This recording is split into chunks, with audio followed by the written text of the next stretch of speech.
Inspiration chassidique du jour, 20e jour du mois de Hadar. Au printemps de l'an 1770, l'année juive 5530, Rabbi Schneur Zalman, alors jeune homme d'à peu près 25 ans, est parti à Mezerich. En effet, il y est parti pour étudier la chassidoute auprès de celui qui allait devenir son maître, Rabbi Dovber, le Maguide de Mezerich. Au cours de son séjour là-bas, il a entendu et absorbé les enseignements que le Maguide a promulgués et diffusés. Mais au-delà des enseignements que le Maguide donnait à l'ensemble de ses élèves, ce qu'on appelait le groupe sacré, la Chevraya Kadisha, il y a eu des enseignements que le Maguide lui donna à lui, Rabbi Schneur Zalman, d'une manière privée, dans une audience personnelle. Parmi ces enseignements, il y a un enseignement qu'il lui a donné à 10 reprises différentes. L'enseignement est le suivant.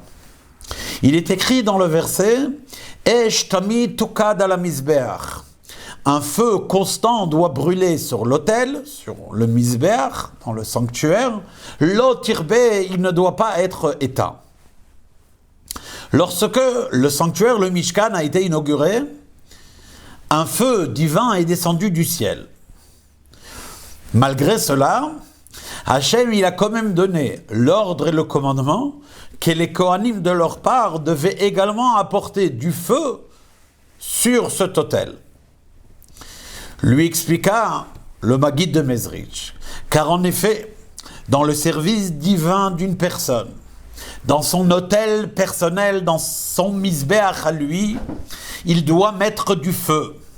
Et on ne peut pas se contenter du feu qui vient d'en haut. Il faut mettre son propre feu.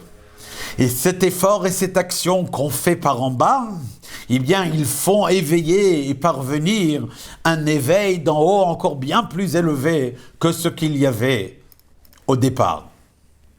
Et là, il lui dit particulièrement à Rabbi Schneur Zalman, « Sache que toi, dans ta vie, tu devras emmener un grand feu.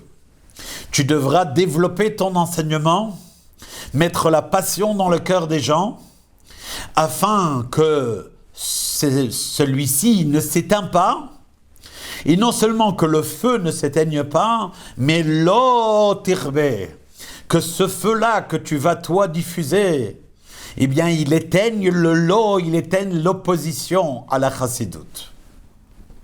Rabbi Schneur Zalman allait, des années plus tard, raconter ces échanges-là qu'il a eus avec son maître.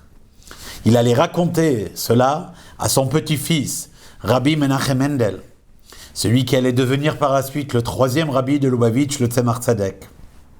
Et Rabbi Schneur Zalman lui dit, « Mon maître m'a donné cet enseignement à 10 reprises afin que celui-ci m'imprègne et me transperce complètement dans les 10 forces de mon âme, de ma neshama. » Kol Tov.